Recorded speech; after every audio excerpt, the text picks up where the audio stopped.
Hello everyone, and welcome back to the Elegant Design Bureau in Kerbal Space Program .22, where we're here in the astronaut complex, not because we need to hire more astronauts. Clearly we have quite a lot of them available right now, for plenty of missions. However, I have somewhat neglected the ones that I have already assigned to various places.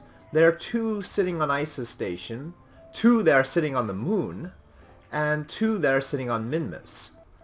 And really, I don't think they should just be sitting around there. Of course, I had actually assigned Kurt Kerman to just stay on Minmus. But certainly the 2 on the moon in particular I want to try and get back in this episode. Now, it's trickier because the vehicle that I sent them to the moon on wouldn't be able to make it back. The reason being that it was not configured for deadly reentry. It does not have a heat shield. It is just one of the standard lander pods. So we need to create a new lander that would be able to survive deadly reentry. And that's the job for this episode. Checking out to see whether we can get a pod that will survive deadly reentry and then bringing these 2 in particular back. Alright, so let's go to the VAB and see what we can do about that. Okay, so here we are in the VAB, and we're taking a look at the lander that we already have for them. And you can see it's a remarkably complex thing with oxygen, keything mining apparatus, even a keything detector, the little can where 4 Kerbals can be carried, nuke engines, and a lot, really. Parachutes, obviously. So, very complicated. One thing it does not obviously have is a heat shield, nor any way to simplify this central structure by decoupling some of it. And yeah, so there's no way this would be able to make it back into the atmosphere. Now, I want to retain its mass, though, which has got to be tricky, because, well, I mean, I need to get its mass pretty close to what it is right now, but there's gotta have to be radical structural development here.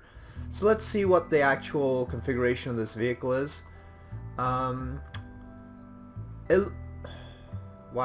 Hold on, let's actually detach everything that's not the lander, huh? Okay, so it looks like 20 tons. 20 tons, and it thinks it has a delta V of 800. Which, I guess is about right. It does have a thrust-to-weight ratio that was designed for the moon and Duna, which is about 0.5-ish, so that's right. I'm so surprised that's only 800 delta V, though. Actually, you know what? I know it's not just 800 delta V.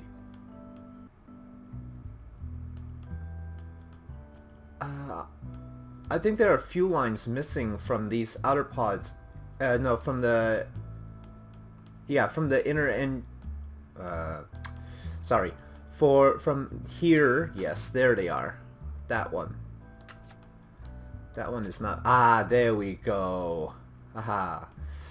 Yeah, there was no way I was gonna have just 800 delta V, because that's not enough to get off the surface of Duna, much less get home. Remember, this was supposed to lift off of the surface of Duna and return to Kerbin. And it did. Barely. No, it didn't.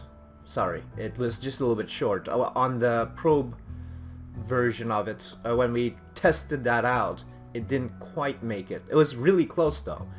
Anyway, but yeah, so 2,700 delta V, which is impressive. So, trick is, I need to keep the new one around 20 tons and get around 2,700 delta V. What I might not need to do is carry 4 Kerbals, but these cans are pretty much the most efficient things I can think of. This is going to be a building episode, by the way. I'm gonna talk you through my thinking here, but anyway, these little hitchhiker cans are 2.5 tons, which is very good. When you think about other pods that might be able to carry more than 1 Kerbal, this one is 2.5. This one is 4, which is just obnoxious. Though that one could probably re-enter a lot easier. So the long and short of it is that we've already got the can that's most likely to help us bring them back. This one's 4.5. I don't even know how many Kerbals can fit in this one, actually. I mean, it says Iron Cross crew support system install crew capacity 1, but really, there's only one that can fit in that one? That's a shame. We could use some of the B9 aerospace parts, but those don't seem like they're lander sort of stuff. Oh, there's this one. Well, this one can carry one Kerbal, I know. But that's not gonna help us bring back this 2 on the moon right now. So we need to at least be able to carry 2 back. Alright, so that's what I'm gonna do. Let me junk. No, actually, yeah, I have to junk this because it's got the control mechanism on it. Yeah. Okay, so let me try and remember what this looks like and junk it. And whoa. Now, why am I starting with this one? The reason is because we've got it's a very tall lander right now, and if we want to have it re-enter, we'll need a little bit more trim. Now, what I want is, oh, it's there over here, the heat shield. So let's smack a heat shield on there first. Did I pass them? A lot more parts than usual. No, that's the 1.5. This one. Does it look like it'll cover it? It says for Mark 1 and Mark 2 pod, right? Where is it? Yeah. Which one is this? I can't see because of all the ion cross, scrubber, air vents, SAS. I don't even know which part this is. Yeah. That's annoying. Okay, anyway, well, we're gonna try it out unmanned then. Okay, so we need a decoupler.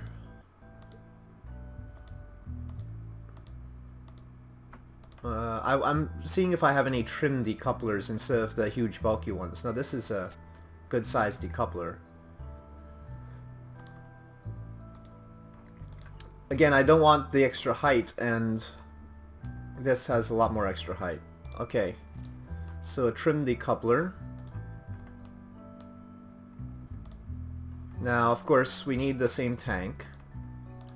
Now, this is going to be slightly reduced in capacity because we were used to having a situation where there were 4 Kerbals in. Now there's only gonna be 2.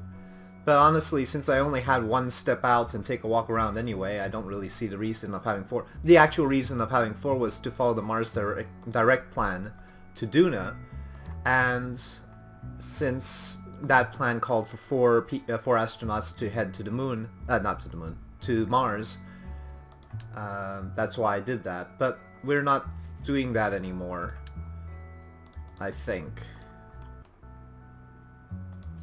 Oh, what the heck happened there?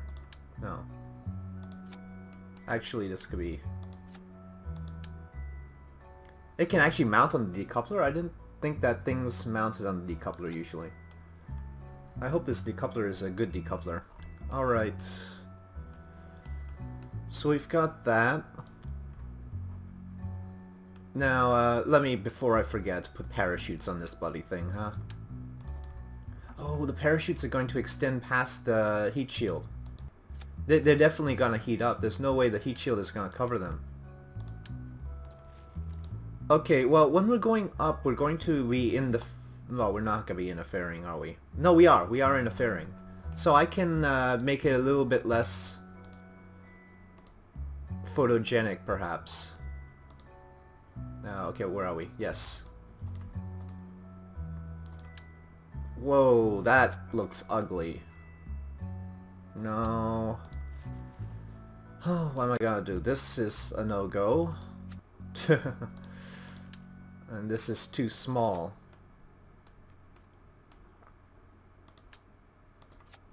Then again, the lip of this seems to cover those. I guess... Okay, maybe... Let me see what we can do. Do I really need docking on this? I guess I still do, because it would still be able to dock with the extra fuel and all. So let me see. Now this advanced SAS reaction wheel is actually has less mass than this inline reaction wheel, so putting this on at the top would actually be a waste. So maybe what I want to do is slip one of these in here. Adds a bit of height, but it's a good reaction wheel. Okay, and then... oh, I've got this, but I actually want it unmanned. Because I need to test it, so I need to actually start out with the probe part and only add Kerbals if necessary. So, probe part.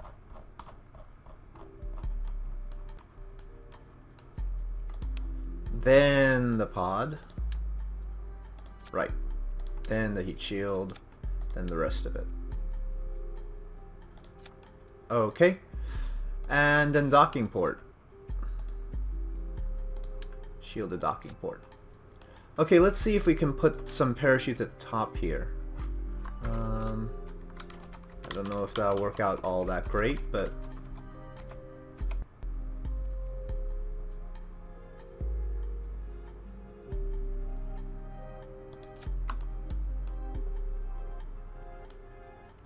doesn't look quite right.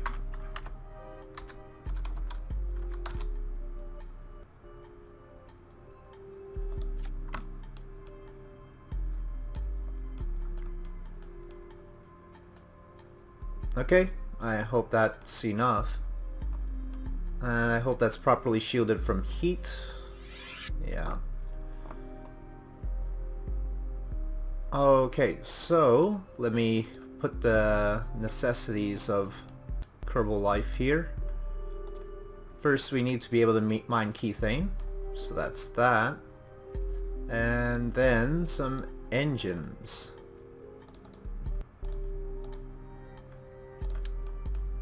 Whoa, not big ones. And just 2.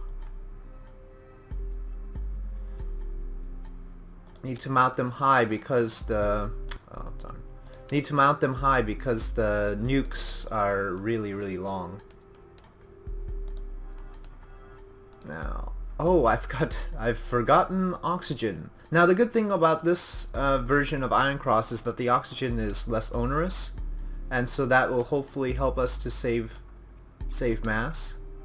Wow, look at how long those nukes are, huh? Phew. Actually, the docking port will totally not work in this case. Well, no, actually, if it's gonna just dock with this, because this is rounded, I think it would still work.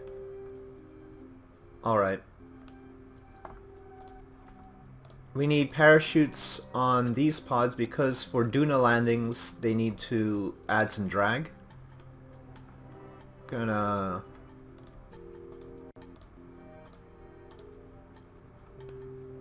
I just wanted some struts. I can use the normal struts. I don't need to use any fancy struts for this. Let's strut this up.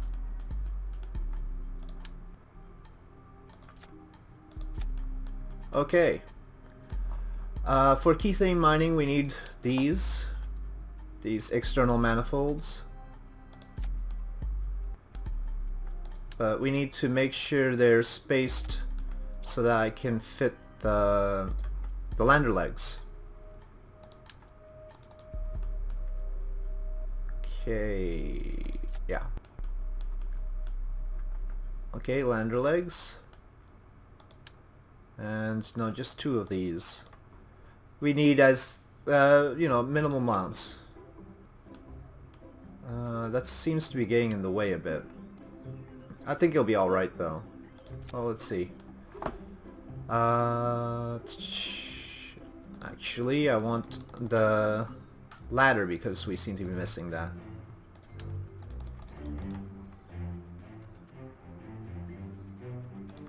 There we go. Alright, that fits. Oops. Fuel line. Many fuel lines. There.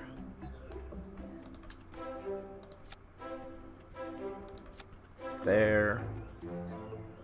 Right. That's the look of it. Very much so. Alright, oxygen and RCS.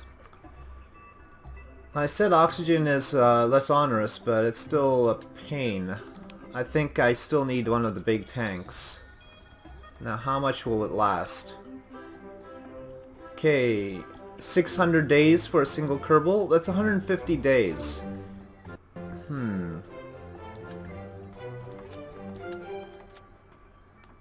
Wow, that looks heavy. Okay, yeah, it looks heavy. So let's see.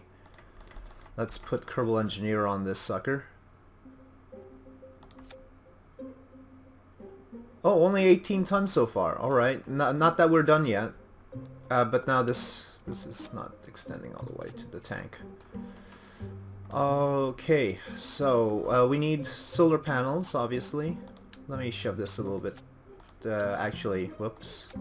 Shove this over here. Solar panels. Not the 1x3. 2x3. I want the 1x6. No, 4 of them.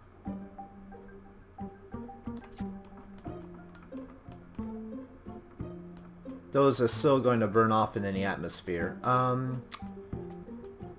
So maybe I should attach some to the top and let these be 2x3, and let's just have 3 of them to match the 3 of them. Match the symmetry.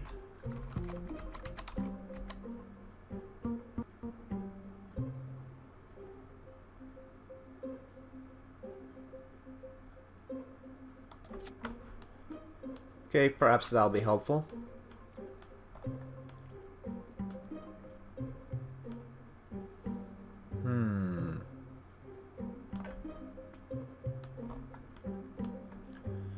So we have copious oxygen. In fact, actually I said 150, but 150 would be assuming that we had one of the 4 crew pods here. We only have 2, so this is enough for 300 days. And the good thing about it is, like I said, this used to be a mass of 3.4 tons. Now it's only 0.8. So that's why we have less mass here, even though we've got the heat shield that is adding mass.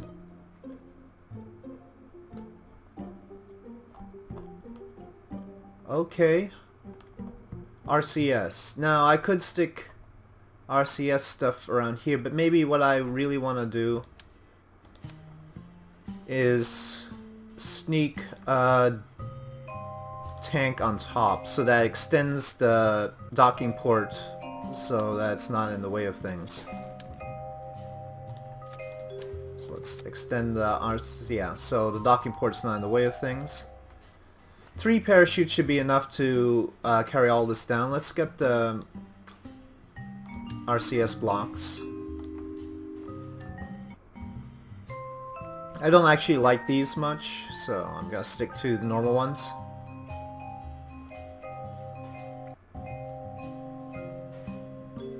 This is the decoupler. I don't know why it keeps letting me put stuff on the decoupler. I don't really like that idea.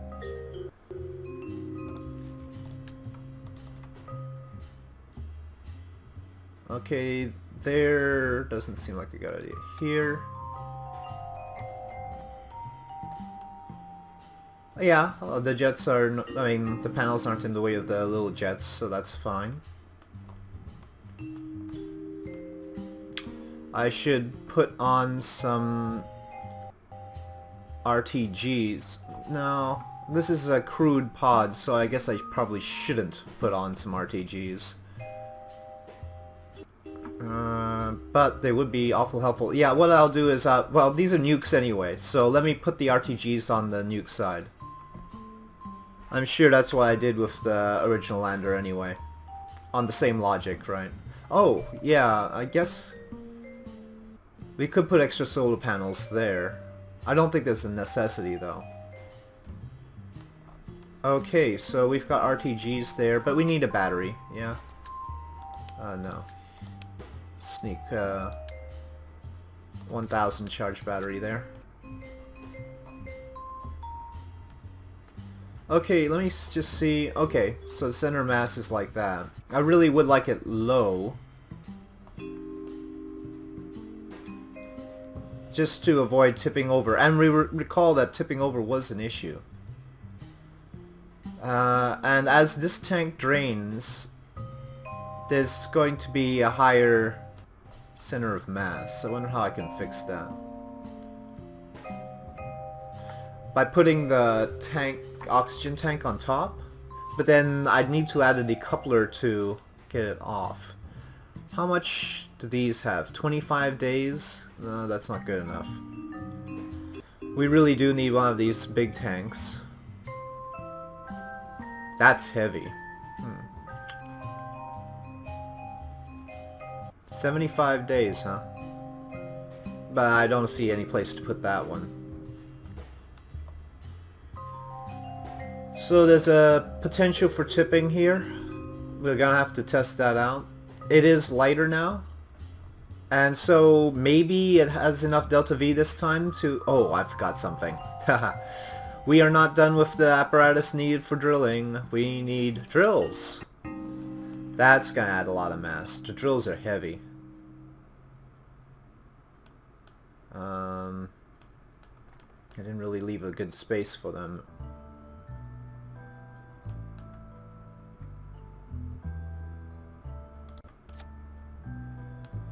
That looks like it's gonna smash right into the... No, don't do that. Yeah, that's gonna get in the way of the nukes.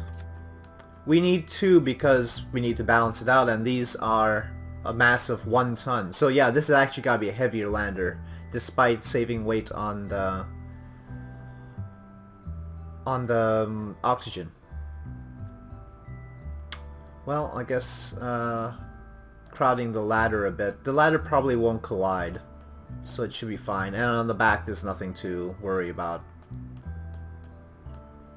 So the Kerbals will just have to watch out as they go down the ladder there. Okay, so diminished delta V here. Now, what I need to do is make sure the fuel is being routed right. I guess this is fine. Let's add some struts.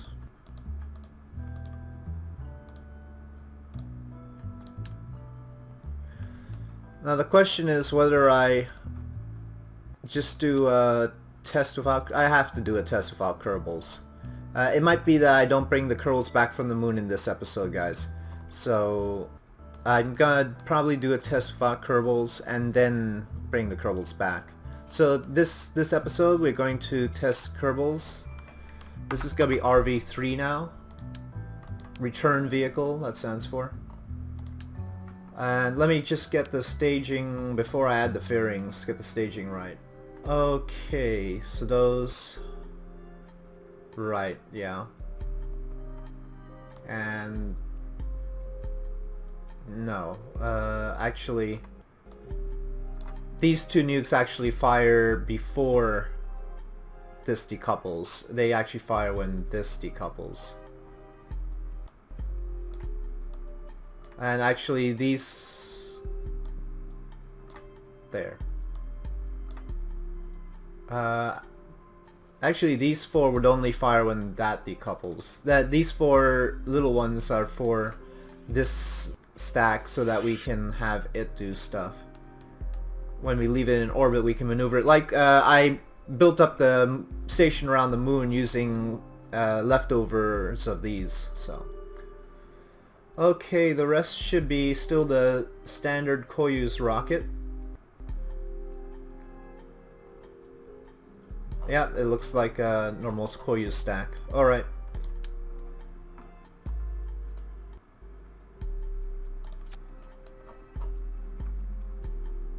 Okay, where did my procedural fairings go? Oh, on the bottom, of course.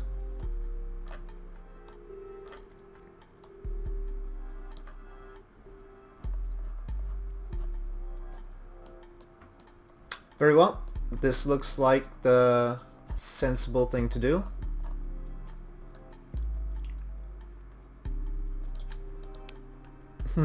There's no way Kerbal Engineer is getting this right?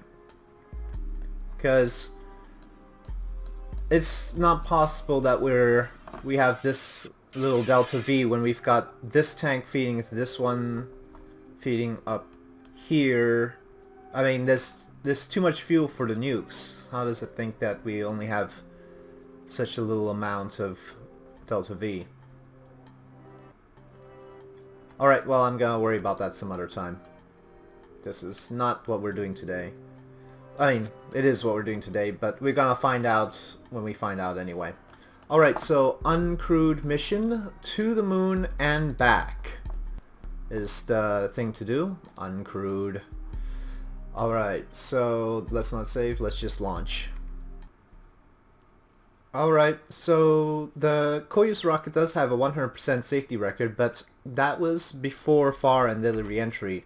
So if anything goes wrong, I'll tune you in. I'll record everything, of course. And otherwise, I'll see you up in orbit.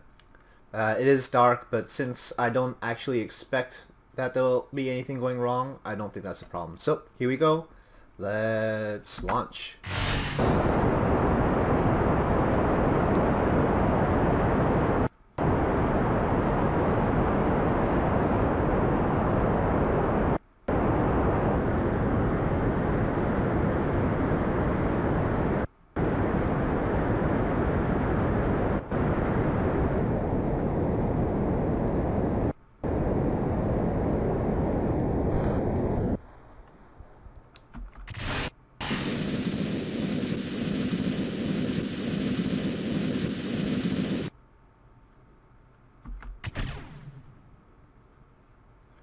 Okay, well, that was the strangest separation of those boosters I've ever done.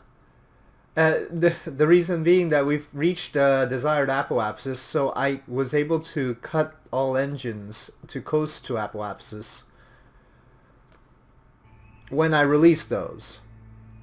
And we were pretty close to... I mean, usually I release those when we're still in ascent around maybe 30k, 40k. But yeah, this was an extraordinarily late... So really I should try and make the payload heavier in order to make the ascent more appropriate for the Koyus rocket. Otherwise it's not going to be very Soyuz-like. Alright, so anyway, just a little note. We've got a lot of fuel now, which is also a little bit worrying. I'm going to have to deorbit the... Well, did I add a controller on it? Yeah, I do have a controller on it. Alright, because I'm going to have to deorbit this first stage. Once we get into orbit, it's not going to be very useful to us. I mean, I don't want to carry it all the way to the moon. It's a pain trying to maneuver this entire thing with that all included. Okay, we're getting close enough. Let's get into orbit.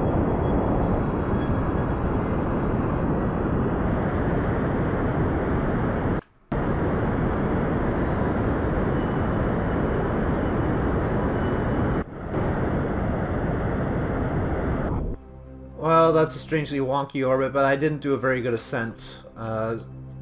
Still trying to figure out how exactly to turn the Koyus rocket while using FAR. And I was a little bit too slow on the turn. But we're in orbit, and we really don't need this portion anymore. However, well, yeah, we really shouldn't. Let's do everything properly, and normally we would not have that along for the ride at this point. Let's quickly turn to it. Oh dear, come on. I have to be able to turn it before it runs out of electric charge. And also I don't want to blast my poor... Come on, come on, come on. My real pod.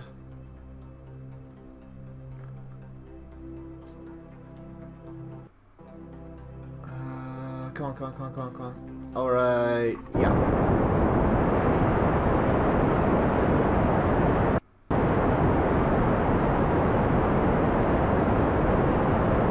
Okay, that should leave it suborbital, and we go back to the main mission.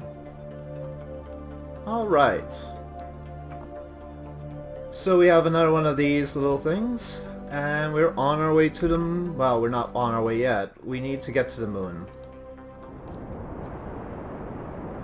My propensity for adding drop tanks, fuel tanks that you just drop, even though this stage doesn't have any lit rockets on it.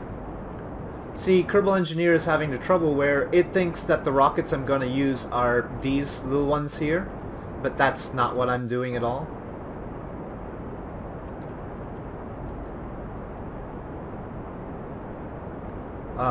We've got a fuel flow problem.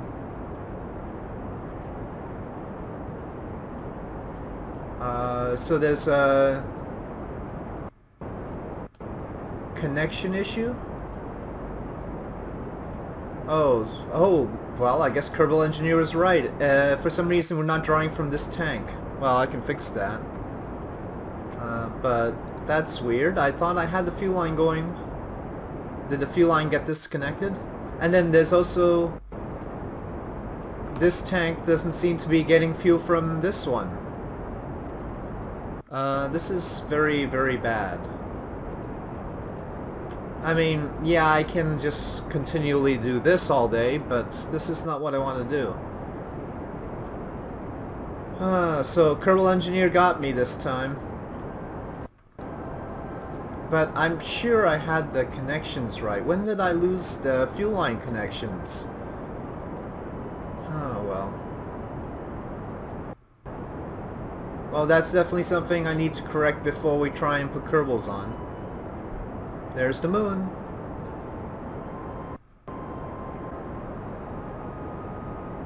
I don't get it. I see it. Oh. Is it that the fuel...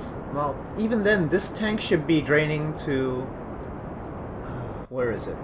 Come on, get out of the way. Get out of the way message thing. Does it think that it's connected to the drill unit instead of the tank? Is that what's happened? Now that's frustrating. So I guess this tank thinks it's connected to the drill unit. That's helpful. So that's why we've got that problem. But why do we have the fuel flow problem where this one isn't taking from this tank? Did I just not add symmetry? Thought I'd check that. Oh well.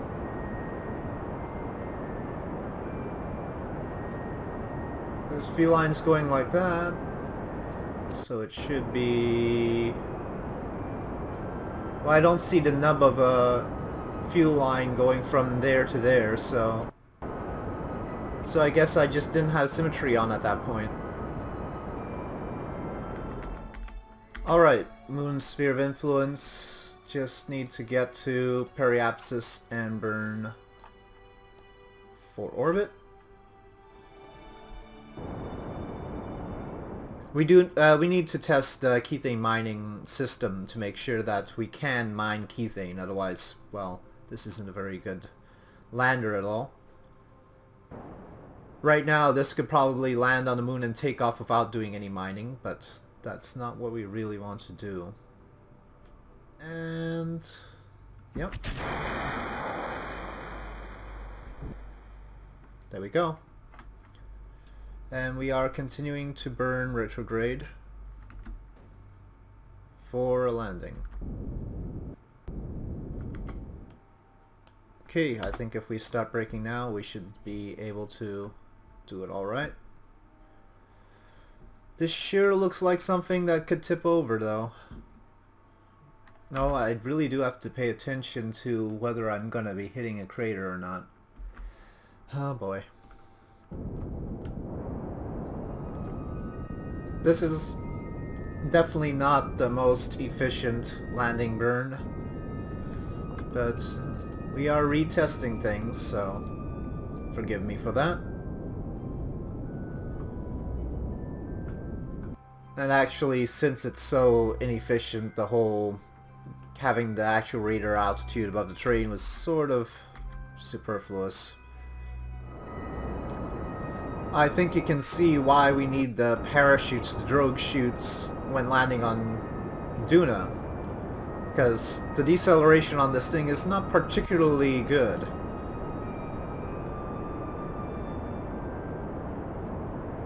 I definitely want to land on this nice little spot here, rather than any of the craterish spots. No, I wanted the map. We are in Kethane territory, so that's not a problem. Keep in mind that in theory we should be able to exhaust all the fuel in here because we are going to be mining the Kethane and converting it, so we don't need to save any fuel for ascent.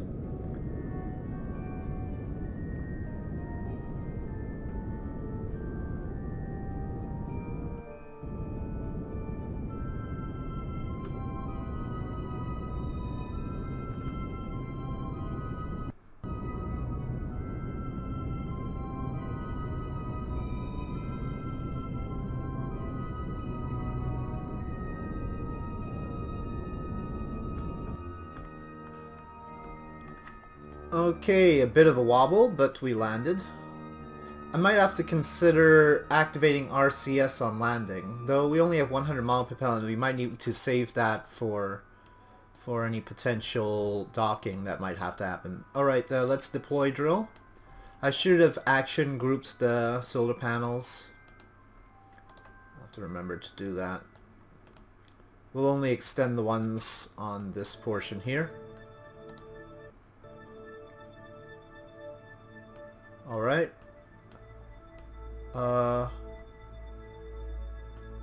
Okay, there we go. Kethane is being mined. Alright. And can we convert such things?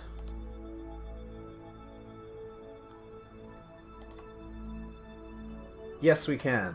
Alright, let's time warp a bit so that we finish the conversion. Okay, so for basic purposes, Kethane mining is functional except for the fuel line connection problem that we have. Now the question is, can this return and be safe on reentry? That's what we're going to do right now.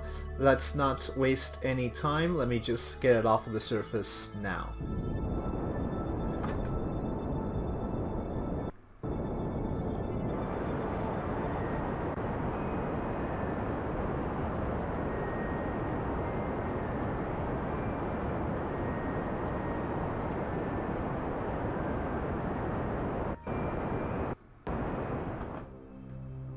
And we need to simulate re-entry with aerobraking, because we will definitely be doing that when we return from interplanetary mission. Okay, I'll fine-tune it when I actually do the burn. Aim and time warp.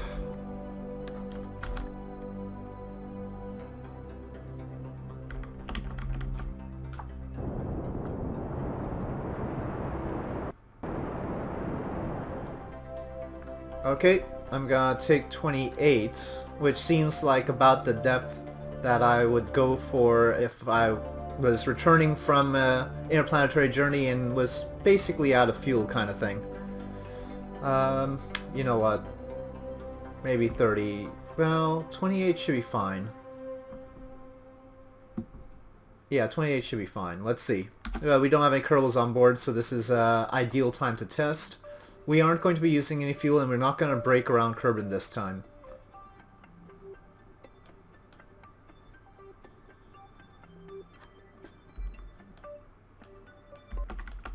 Okay, here we go.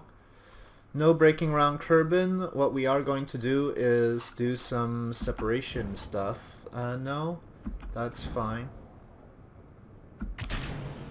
Alright, so it should be everything but what we want is off.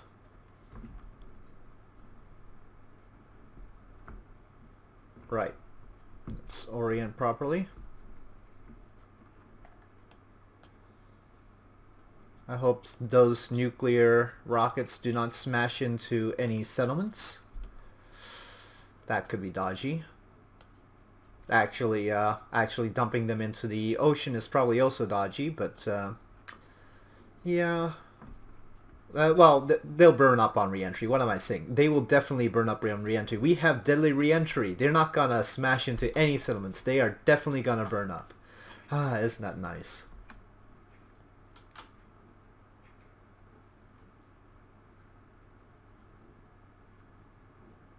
I wonder if we'll get to hear or see any explosions to that effect.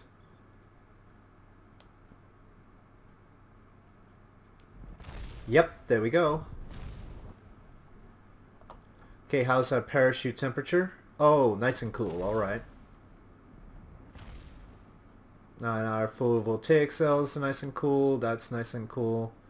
Pod itself, 37 degrees, a hot day in some locations, but not for us. How's the RCS port? 9, 8? Okay, so the RCS ports are even shielded, even though I've got them somewhat sticking. Well, no, they're not too sticky out. How's the ladder? 0. Okay, it's not got a problem there. Ablative shielding is looking good. We are definitely deep enough in the atmosphere to not go out again, and temperature is dropping. I'd say this is looking like a success so far. And I'll wait till 400 here. Okay. Let's see how high we are. Oh. So actually we are going to be landing in a location that is below, below sea level, but we might hit the coast. I don't know. Well, at least that looks like a coast. It's a little bit dark right now.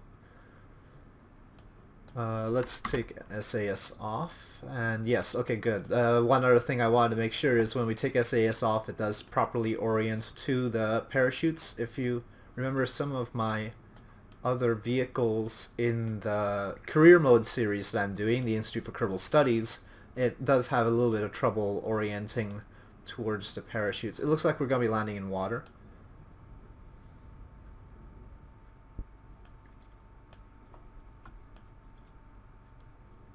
Okay, so I think we can safely, well, let's wait till we see it smash into the water, but I think it's safe to say that we can bring Kerbals back with this, 2 at least, and that means we should bring back our guys from the moon who I have so callously left there for so long, and I guess in Minmus we have to think about building that place up a bit more. All we've got is a little habitation hut for them.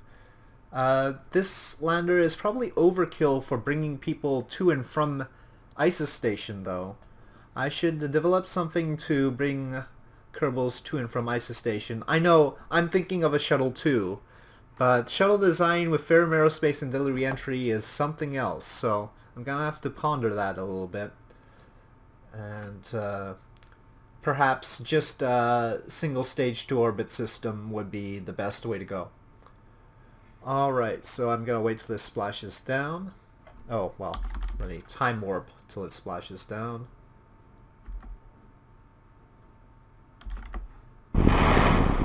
Ooh. That was excessively loud. Well, buoyancy might be a minor issue, but I guess we'll just helicopter the whole pod out at once. Alright, so, yeah. Thank you for watching. If you enjoyed this video, do please press like. And if you have any thoughts or questions, leave them in the comments below. And next time, we will retrieve our crew members from the moon with this little pod. And then look to what we might do elsewhere on Minmus, with ISIS Station, and also still with Jewel. Those are 3 locations that I'm going to be focusing on in the future because we have assets at each location. I do want to take advantage of some of the launch windows that might open up to some places that I haven't been to before, like Dres and all, but yeah, so plans and more plans. Alright, so see you next time.